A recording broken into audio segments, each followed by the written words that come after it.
Glory be to God. Welcome to D. Weaver Art here on YouTube, the channel for art lovers who love realistic, impressionistic style portrait. Today, I have an exciting video. Yes, another portrait spotlight for you guys. I know you guys have been waiting for a little bit on that, so I'm about to deliver it to you on Catherine Johnson Smith.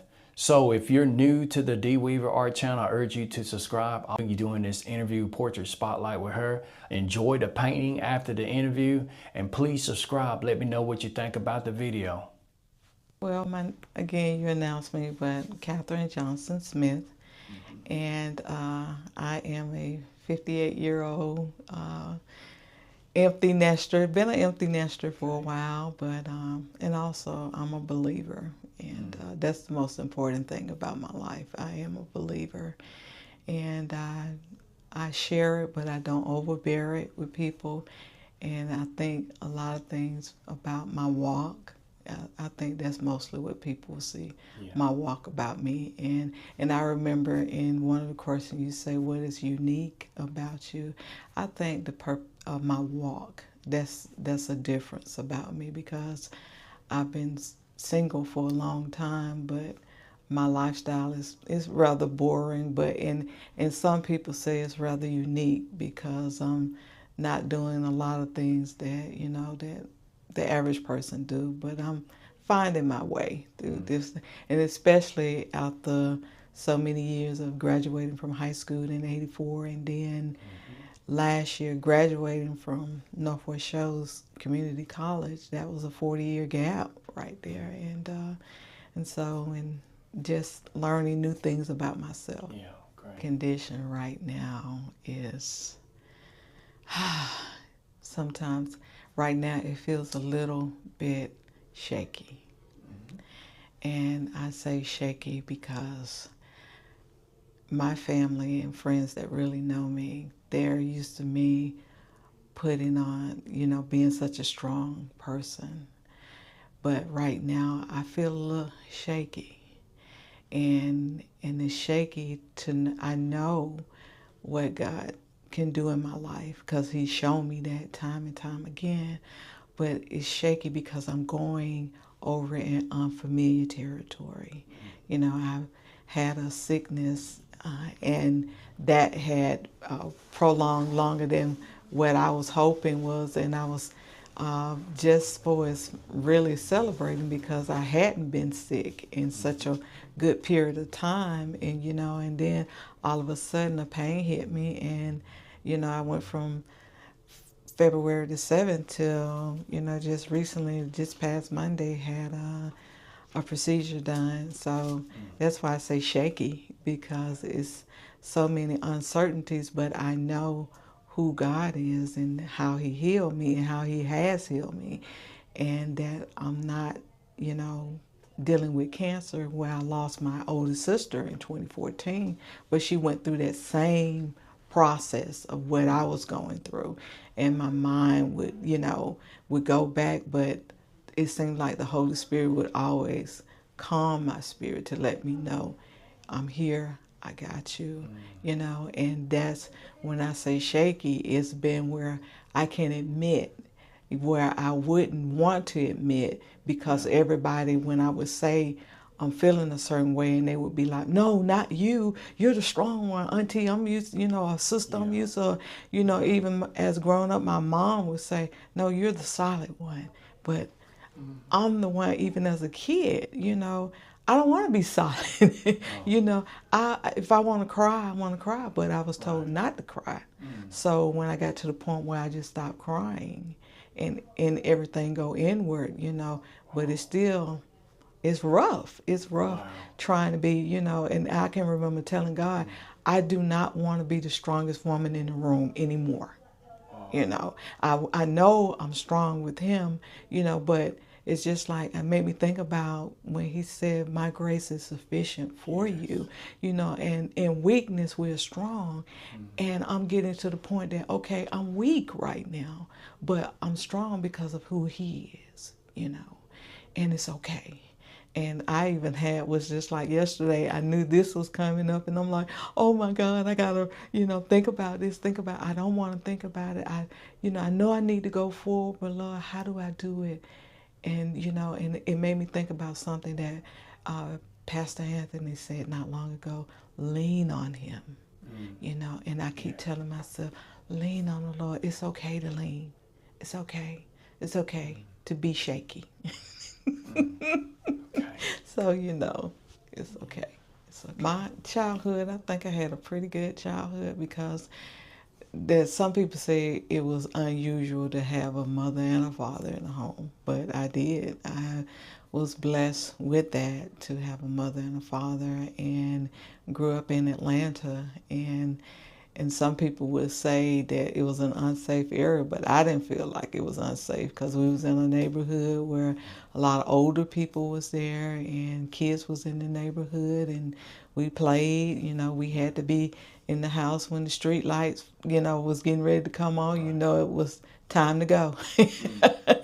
Okay, going back when I moved to Alabama, it was June the 30th of 2019, and I packed up stuff. And the fun part about it is that my nephews and my nieces, their wife, came to McDonough, Georgia, packed me up in a U-Haul, and I drove with my little two great nephews. They came up with me, and because they wanted to spend time with my daughter Daisha.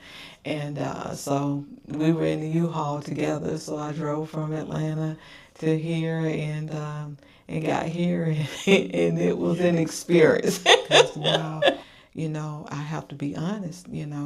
My daughter, she never been in trouble. She was a single mom, had her daughter at 16, but she finished high school. She was, exceptional in her grades. Didn't have to work hard, to study wise, because it came easy. And my oldest daughter was like, she can just pick it up, mama, like that. And now I got to study so hard. So, but and Daisha was like, I'm good, Mom, I'm okay. But she wasn't okay, and I knew she wasn't okay. Yeah. And to know that in June of 24, she was taken away through the system.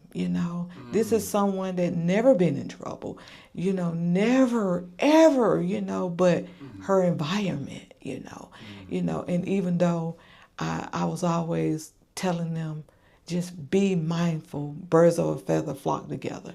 Be mindful who you are around. And I used to always tell them, if don't nobody put a 357 Magnum in your head, and do something, don't do it, And just stay away from that. It's not that you think you're better. It's just, you see that it's not good for me. So, but it really bothered me, and it hurts me now, because sometimes now when I'm on the phone with her or she emails me, I think about, this. But one thing God put in my spirit when we was in Huntsville and they was getting ready to take her away, he said, she's not deceased. She's not deceased.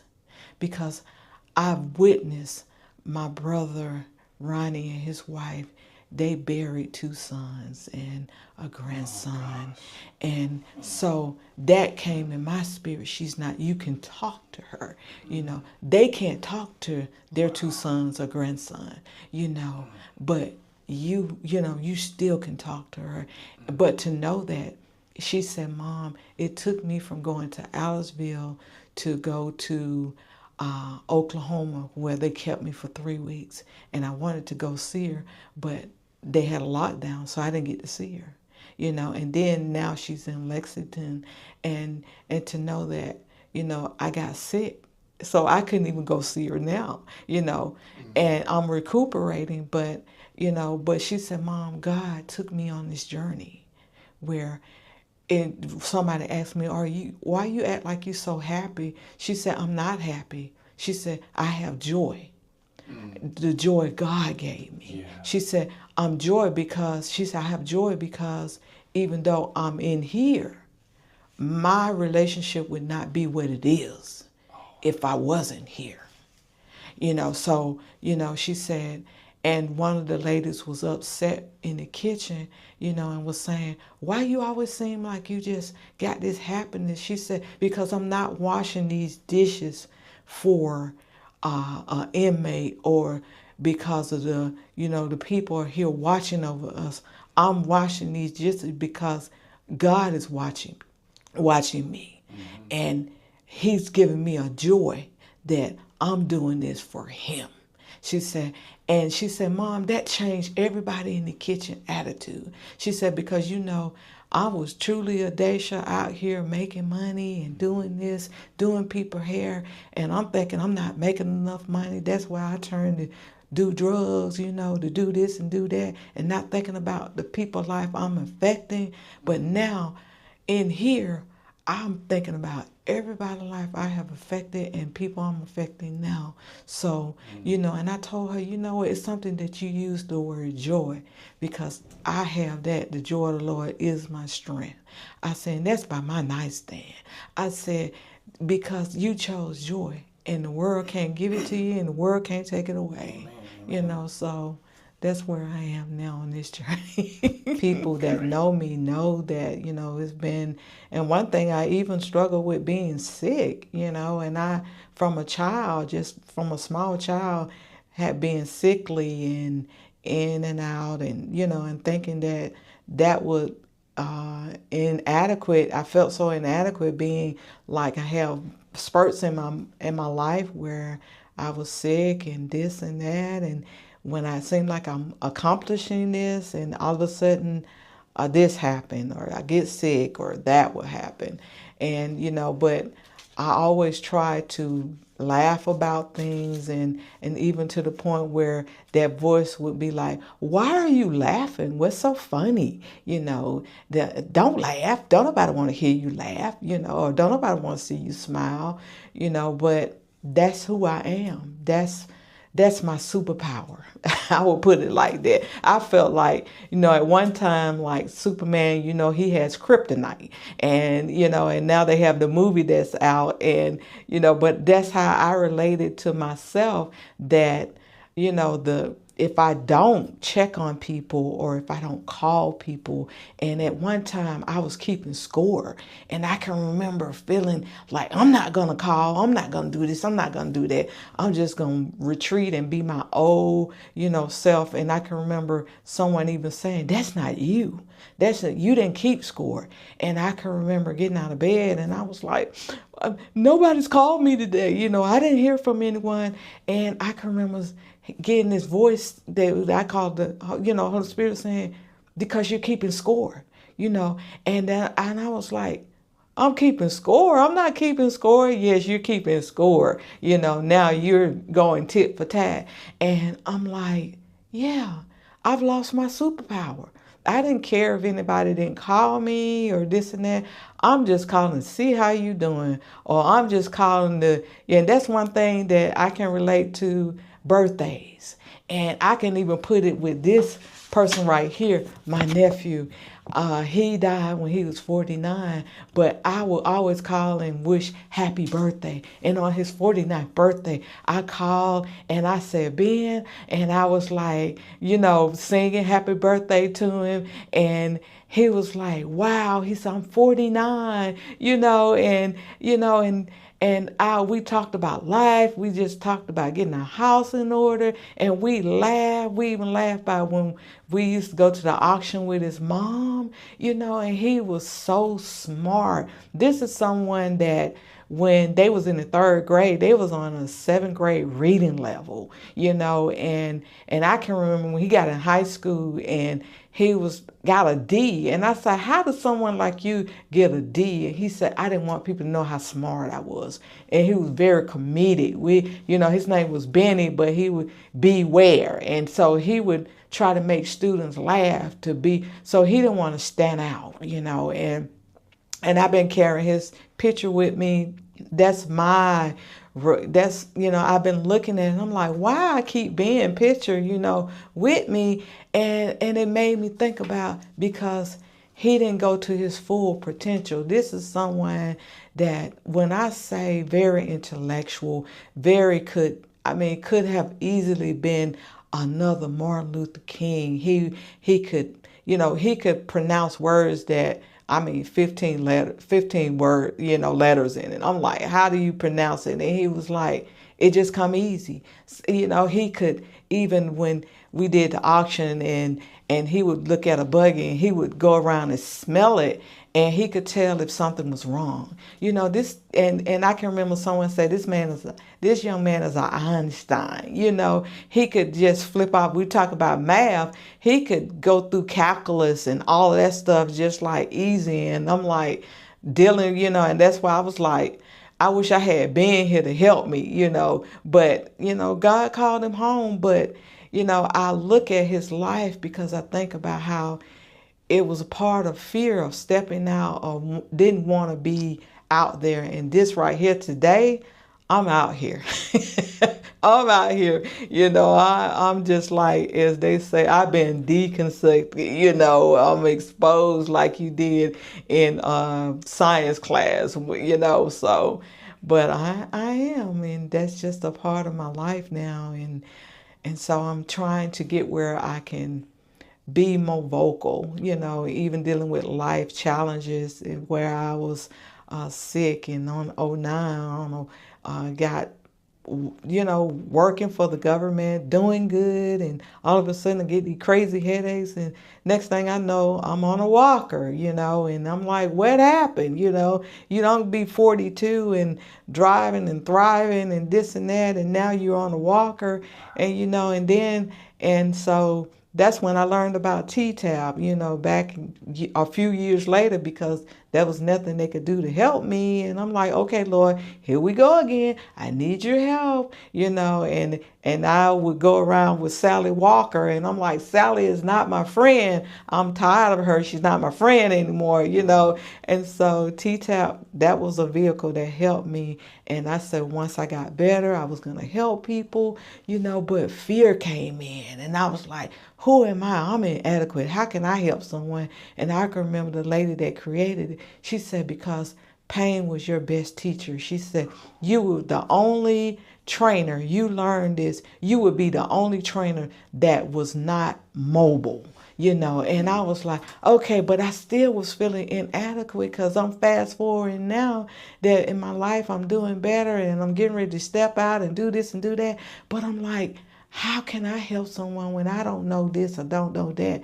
That be those thoughts the enemy bring to try to keep you from going forward. But I'm going forward now. And I thank Dietrich for being such a blessing to me, to share with you guys, to know that Sally Walker don't win. If you keep on keeping on, and you keep on just, and get people around you, get good people around you, and don't worry about it. People say that, well, you think you better. No, I don't think I'm better, but I think I'm worthy of not letting you pollute my space or poison my mind to think that this is okay. No, it's not okay. It's not okay. And I don't have to be okay with how you're trying to make me feel like, I have to be with you, or I have to do this with you, we can do this or we can do that, and it's wrong within your heart. That is wrong. It's not good. But, and it's okay to be, it's okay not to be a part of that. And it's okay not to be okay. I remember I call her Boss Baby, and she know who she is. And she said, Miss Catherine, you just going to have to be comfortable with being uncomfortable. And that's what I'm dealing with now. Even with this, what I'm doing, sharing these things with you guys, I'm learning to be okay with being uncomfortable. I got to be comfortable with being uncomfortable. And that's hard for me, especially when I feel like I'm inadequate, or I can't do this. I can't be a T-tap trainer, or I can't share wellness. I can't, talk with people about their income and try to help them get out of debt and do this and do that. So I got to put that oxygen mask on first, like my friend Renee, my mentor, told me. And share it. It's okay. She said, you got to be uncomfortable with people not being okay, people not being, if they don't like what you're sharing with them, even though your heart, you want to tell them, I was like this, okay, now I'm not on blood pressure medicine, I'm doing this supplement, or I'm working the T-tap, or I'm walking, I'm doing this, I'm doing that. And if they're like, no, I don't believe you, you got to step out and be okay with it. Well, this is my story, and I'm holding on to my story. They say, this is my story. This is, this is me. And you got to be okay with that. And that's what I'm learning, to be okay, even though I want it for someone, but they got to want it for themselves. And if they don't want it for themselves, I have to really get with God and say, well, they don't want it, but I got to be like Harriet. I got to be like Harriet. Harriet, even though she wanted to be free and her brothers wanted to be free, but a lot of people don't even know she tried to get with her brothers, and they got scared and they went back. But when she had to get by herself and she had to get with God and go forward, and she went by herself, but she had the Father with her. But even though when the movie Harriet came back, there are things in that movie that resonate so hard with me that you think about, it was freedom. It was freedom. So now when I look at, if I'm trying to get myself financially free, and then if I'm going to help someone else, I got to put the oxygen mask on first. And then they might be more successful than me and say, how you going to show me something?